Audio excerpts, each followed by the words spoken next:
On the night of December 2nd, 3rd, 1984, in Bhopal, India, a pesticide plant owned by Union Carbide India Limited experienced the worst industrial disaster in human history. At approximately 12:30 a.m., a massive cloud of methyl isocyanate, MIC gas, a highly toxic chemical used in pesticide production, escaped from a storage tank and spread over the sleeping city. Over 40 tons of deadly gas leaked into the atmosphere, creating a toxic cloud that blanketed densely populated neighborhoods surrounding the plant. People woke, choking, blinded, vomiting desperately, trying to escape the invisible killer. Thousands died in the first few hours, collapsing in the streets, in their homes, trying to flee. In the days and weeks that followed, thousands more succumbed to their injuries. The official death toll was 3,787, but many estimates suggest 15,000. 20,000 people died in the immediate aftermath and years following. Over 500,000 people were exposed to the toxic gas, suffering injuries ranging from blindness to respiratory failure to neurological damage. 40 years later, survivors still suffer, and the site remains contaminated. This is the story of the Bhopal gas disaster, a catastrophic failure of safety, corporate responsibility, and human compassion that killed tens of thousands and devastated a city. Bhopal, India, the city. Bhopal is the capital city of Madhya Pradesh state in central India. In 1984, it had a population of approximately 900,000 people. Known as the City of Lakes, Bhopal was a mix of old and new historic neighborhoods alongside modern industrial development. Like many Indian cities in the 1980s, Bhopal experienced rapid urbanization. Poor neighborhoods, called bastis or slums, grew up around industrial areas where jobs were available. These densely packed communities housed thousands of families in small houses and shacks, often lacking proper sanitation or infrastructure. One such area surrounded the Union Carbide pesticide plant on the outskirts of the city. The Union Carbide plant, Union Carbide Corporation, was a major American chemical company. In the 1960s to 70s, as India pursued agricultural modernization, the Green Revolution, there was growing demand for pesticides to increase crop yields. In 1969, Union Carbide India Limited, UCIL, a subsidiary of the American parent company, built a pesticide manufacturing plant in Bhopal. The plant produced Sevin, a carbamate pesticide used extensively in Indian agriculture. The manufacturing process. The production of Sevin required methyl isocyanate, MIC, as an intermediate chemical. MIC is extremely toxic to humans. Highly reactive and volatile, requires careful storage at low temperatures, deadly even in small concentrations. The Bhopal plant stored MIC in large underground tanks before using it in pesticide production. This was considered more efficient than producing MIC on demand, though it required storing large quantities of a deadly chemical. The plant's location. When the plant was built in 1969, it was located on the outskirts of Bhopal, away from residential areas. However, over the next 15 years, the city expanded. Poor neighborhoods grew up around the plant as people moved there, seeking employment. By 1984, the Union Carbide plant was surrounded by densely populated bastis, housing tens of thousands of people, many living within a few hundred meters of tanks containing deadly chemicals. Decline of safety standards, 1980 to 1984. In the late 1970s and early 1980s, the Bhopal plant experienced declining profitability. Sevin sales were lower than expected. Union Carbide began cutting costs. Between 1980 and 1984, safety at the Bhopal plant deteriorated dramatically. 1. Staff reductions. Maintenance crews cut from 12 to 6 workers. Operators reduced from 12 per shift to 6. Safety staff reduced. Many experienced workers left, replaced by less trained personnel. 2. Maintenance deferrals. Equipment repairs delayed or skipped to save money. Corroded pipes and valves not replaced. Refrigeration system for MIC storage shut down to save electricity costs. Gas scrubber, emergency system to neutralize leaked gas. Not functional flare tower to burn off leaked gas. Not operational. 3. Safety system failures. Multiple safety systems were inoperative or inadequate. Warning systems malfunctioning. No emergency plans for surrounding communities. Workers inadequately trained on emergency procedures. 4. Storage practices. MIC tanks filled beyond recommended levels. 3 large tanks stored up to 60 tons of MIC each, far more than needed storage at higher temperatures than safe. Refrigeration turned off. 5. Warnings ignored. Workers reported safety concerns ignored by management. External safety audits identified problems, recommendations not implemented. A 1982 internal safety audit by Union Carbide USA identified 61 hazards, most not corrected. Essentially, the Bhopal plant had become a disaster waiting to happen. Deadly chemicals stored in large quantities, surrounded by dense populations, with multiple safety systems inoperative, and a culture that prioritized cost-cutting over safety. December 2nd, 1984, evening. Sunday evening, December 2nd, 1984, was an ordinary night in Bhopal. Families finished dinner. Children went to bed. People prepared for the work week ahead. In the bastis surrounding the Union Carbide plant, tens of thousands of people settled in for the night, unaware of the horror that was about to unfold.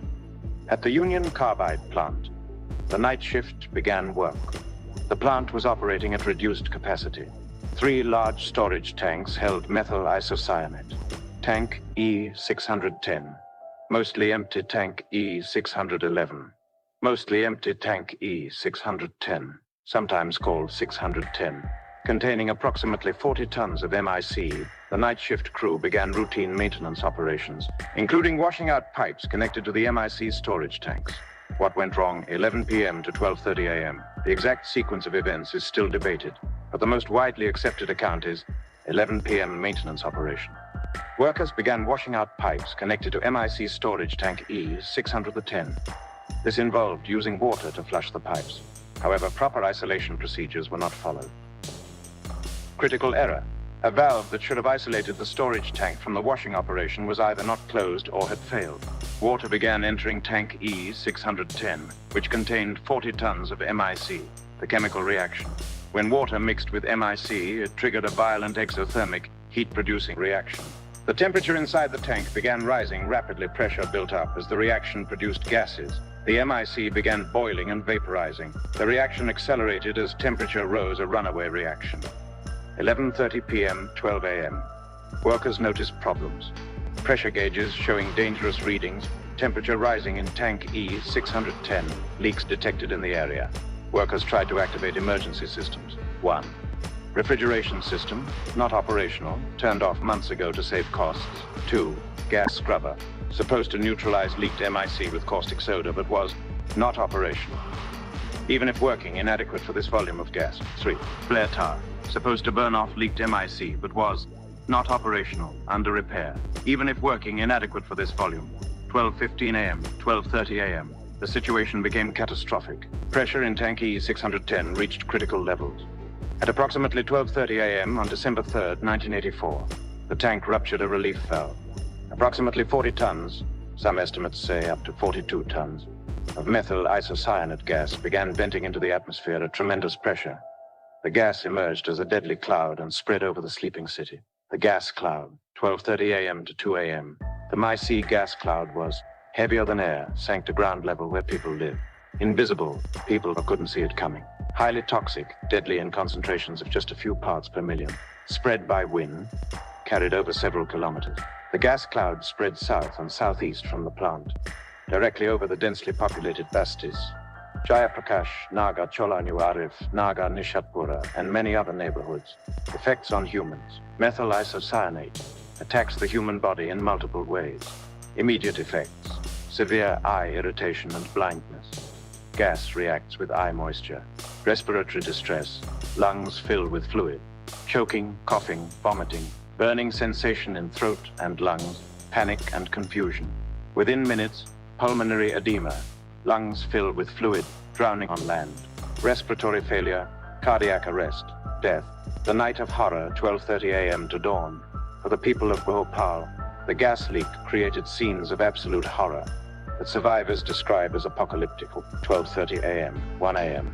People woke too, burning eyes and throat, difficulty breathing, the smell of burning chili peppers, how some described the gas.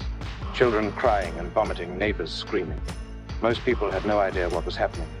There were no sirens, no warnings, no emergency announcements. The plant had a warning siren, but it either wasn't sounded or was too quiet to be heard in surrounding neighborhoods. The panic. As people realized something terrible was happening, panic spread. Families fled their homes. Thousands poured into the streets, running blindly. Many believed the best response was to run. But which direction? The gas cloud was invisible. People ran into it rather than away. Chaos and confusion reigned. Many ran toward the plant, thinking to escape away from danger, directly into the source of the gas. The deaths begin. Within the first 30 minutes, people started dying, collapsing in the streets while running in their homes, overcome before they could flee, particularly vulnerable. Children, elderly, those with respiratory conditions. Bodies began littering the streets. The gas was so toxic that people who seemed healthy one moment collapsed dead. The next, 1 a.m., 3 a.m., the death toll mounted rapidly. Scenes that would haunt survivors forever. Mothers clutching dead children. Entire families dead in their homes. Bodies piled at water pumps. People thought water would help. Blind people stumbling through streets. Vomit and bodily fluids everywhere. Animals dying, dogs, cows, birds falling from trees. The nearby Hamidia hospital was overwhelmed. Thousands of people arrived seeking help. Most doctors had no idea what gas they were treating. No antidote for MIC poisoning staff could only provide supportive care. Many died waiting for treatment, attempting to escape. Those who could flee tried to get away from the gas cloud. Thousands walked or ran for kilometers through the night. Some reached safer areas. Many collapsed and died along the way. The roads out of Bhopal were choked with fleeing people. Union Carbide's response. At the plant, workers realized the magnitude of disaster. Called company officials, the plant manager arrived but could do little. Emergency systems that might have helped were inoperative. The leak continued for approximately 2 hours before stopping. Critically, Union Carbide did not immediately inform authorities or the public about what gas had leaked or how to treat exposure. This delay in information cost lives. Dawn, December 3rd, 1984. As the sun rose on December 3rd, the true scale of the disaster became apparent. Streets littered with dead bodies, thousands of them. Bodies of humans and animals. Survivors blinded, injured, traumatized. Hospitals overwhelmed with the dying. The smell of death everywhere. A city in shock and mourning. The death toll. Determining the exact death toll from the Bhopal disaster has been controversial and politically charged. Immediate deaths, first 72 hours. Official government figure, 3,787 deaths in the immediate aftermath. Independent estimates, 8,000, 10,000 deaths in the first 72 hours. The discrepancy exists because many deaths in poor neighborhoods went unrecorded, families cremated or buried dead relatives without reporting to authorities. Record keeping was incomplete. Political pressure to minimize the disaster. Long-term deaths. In the months and years following, thousands more died from chronic respiratory diseases, cancer, tuberculosis, made worse by lung damage, kidney and liver failure, neurological disorders. Total death toll estimates. Conservative estimate, 8,000, 10,000 deaths. Mid-range estimate, 15,000, 20,000 deaths. Some estimates, as high as 25,000 deaths when including long-term mortality. The Bhopal Memorial Hospital and Research Center estimates that 15,000, 20,000 people died as a direct result of the gas leak and its long-term health effects.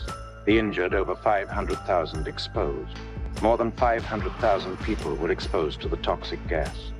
Survivors suffered a wide range of injuries. Immediate injuries, eye damage and blindness. Thousands permanently blinded.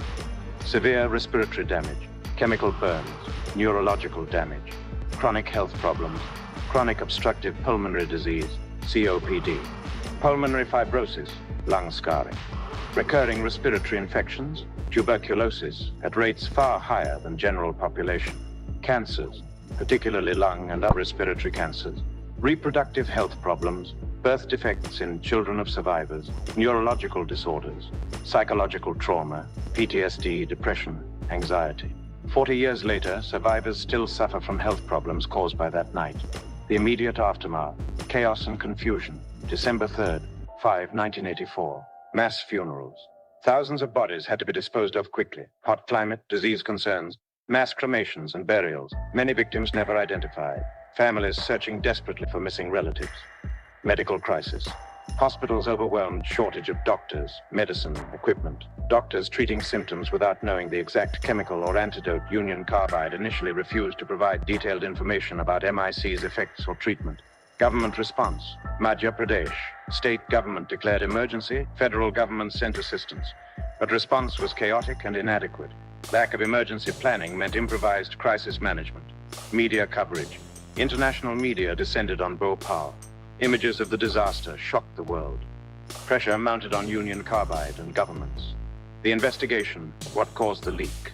Multiple investigations examined the disaster. The water entry theory, most widely accepted. Water entered tank E610 during maintenance operations when 1. Workers were washing pipes connected to the tank. 2. A slip-blind isolation device was either not inserted or failed. 3. Water flowed into the tank containing MIC4. The water-MIC reaction produced heat and pressure. 5. The runaway reaction vaporized the MIC6. Safety systems failed to contain or neutralize the gas 7. The tank ruptured, releasing 40+ tons of MIC. Contributing factors: 1. Safety system failures. Refrigeration system offline. Couldn't cool the reaction. Gas scrubber offline or inadequate. Couldn't neutralize leaked gas. Flare tower offline. Couldn't burn off leaked gas. Poor maintenance of equipment. 2. Operational errors. Improper isolation during pipe washing. Overfilled storage tanks. Inadequate training of workers. Pressure to cut corners to save costs. 3. Design. Flaws: storing large quantities of MIC rather than producing on demand. Inadequate safety systems for the volume stored plant located too close to residential areas. Poor emergency planning. 4. Corporate culture.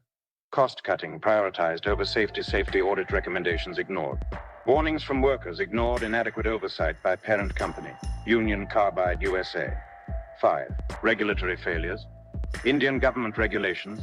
Inadequate, poor enforcement of existing regulations. No emergency planning for surrounding communities. Allowed plant to operate near dense populations.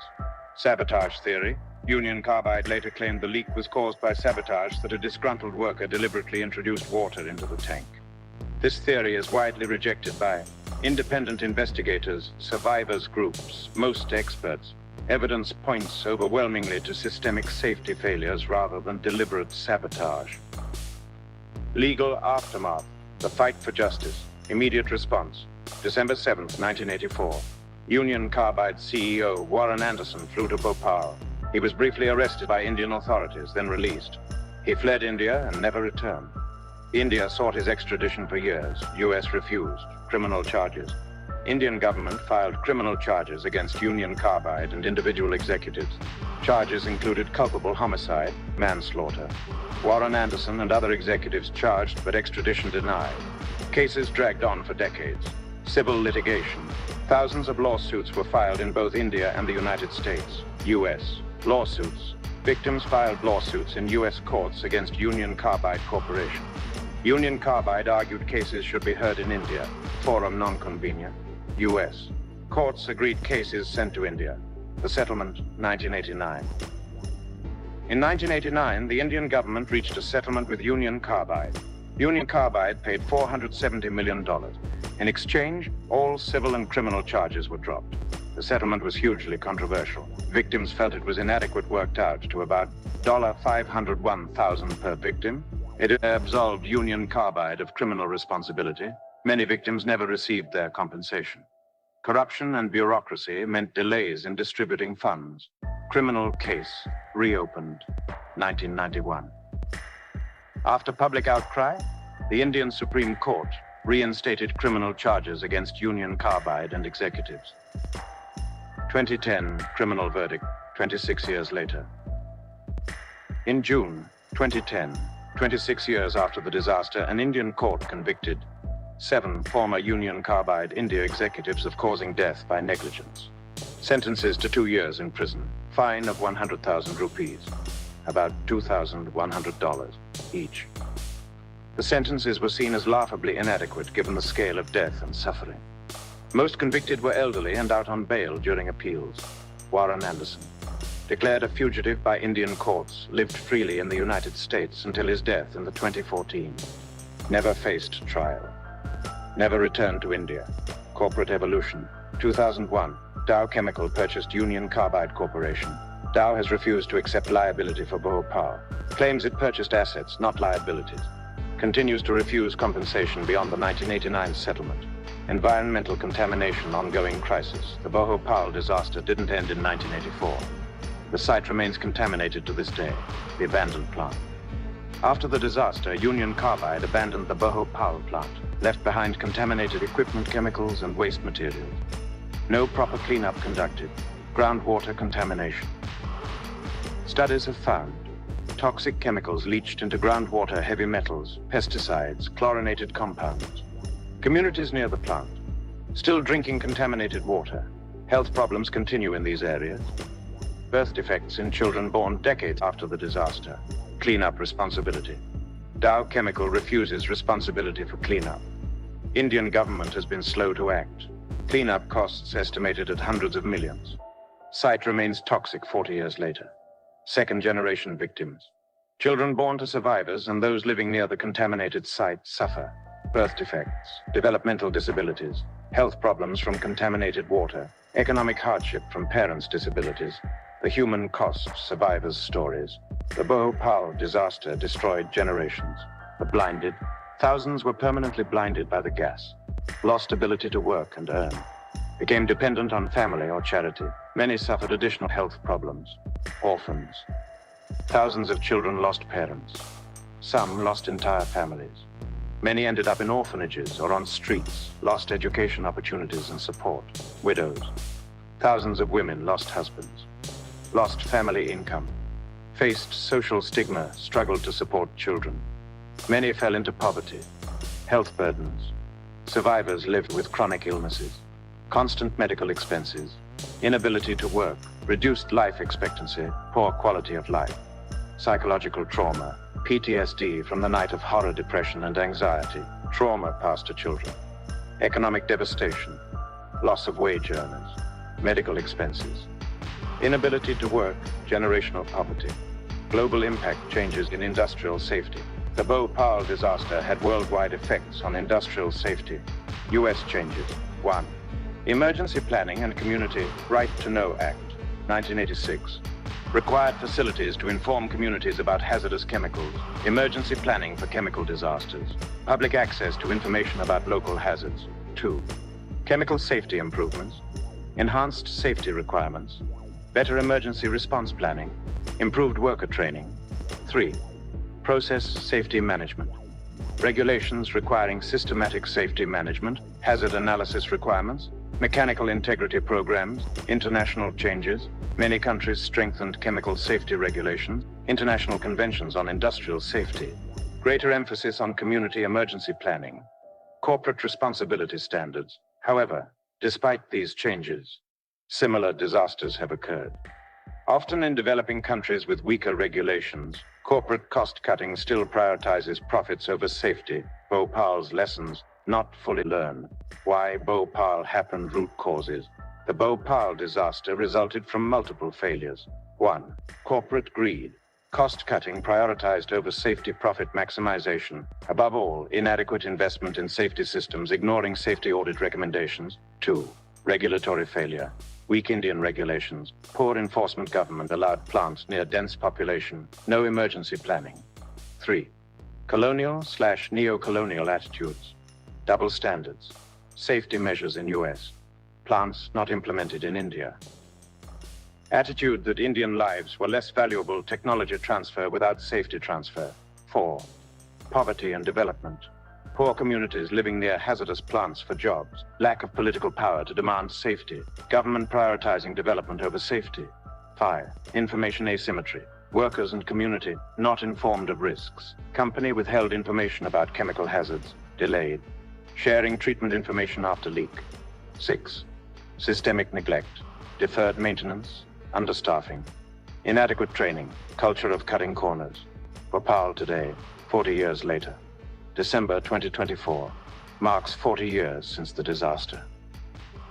Survivors, thousands still alive, but suffering health problems, many in poverty, continuing fight for compensation and justice. Annual memorials on December 2nd, 3. The site, Union Carbide plant abandoned, still contaminated, continues to poison groundwater.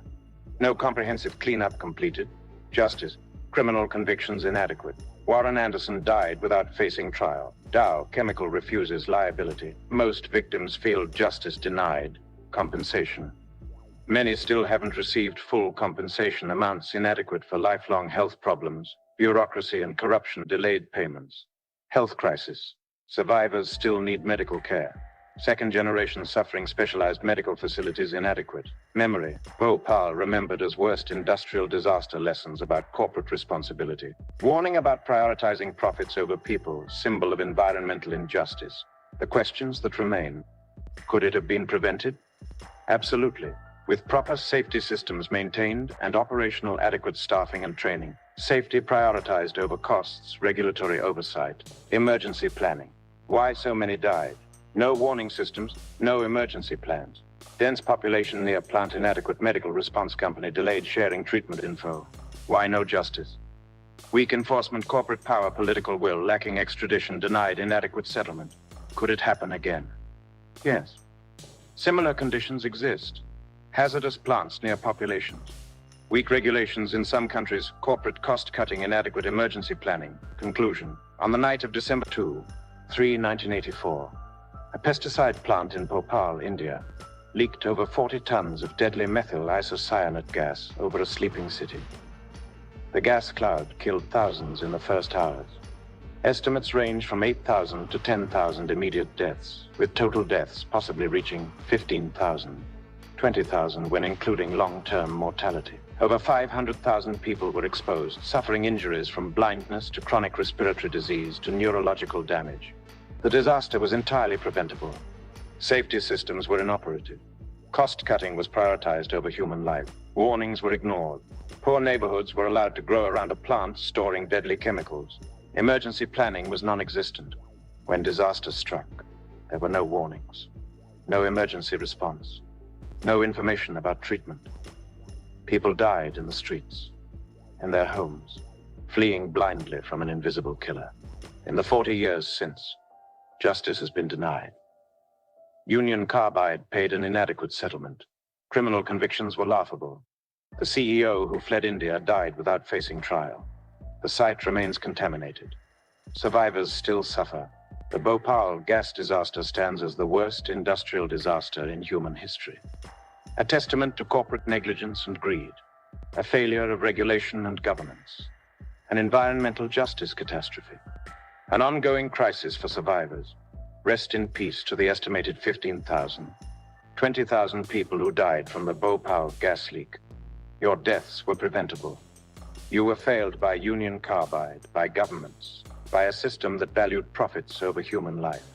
To the survivors still suffering 40 years later, your fight for justice continues. Your suffering demands acknowledgement. Your story must be told. Bhopal reminds us that industrial development without adequate safety is murder, that corporate greed kills, that the poor and powerless bear the costs of others' negligence, that justice delayed is justice denied. December 2nd, 1984, the night Bhopal died. May we never forget. May we never allow it to happen again.